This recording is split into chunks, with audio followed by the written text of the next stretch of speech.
బావా ఊరికొచ్చి మా చెల్లెలు వస్తుంది, మా చెల్లెలతో మాట్లాడమనుకో బొక్కలు ఇరగొడతా, బొక్కలు చూర చూర చేస్తా, పే చిత్తపండు చేస్తా. మా చెల్లెలతో నువ్వు అస్సలు మాట్లాడద్దు. సరే అక్క నేను వచ్చిన. చెల్లె బాగున్నావా? అమ్మ నాన్న బాగున్నారా? చెల్లె బాగున్నారు. బావా బాగున్నావా? నడు చెల్లె.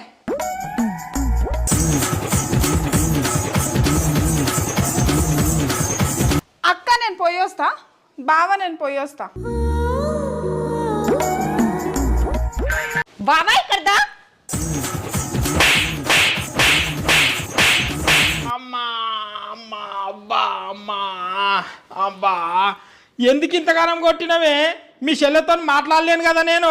మాట్లాడకుండానే ఇంతగానం కొట్టినా, మాట్లాడితే ఇంకెట్లా కొడతానో ఊహించుకో.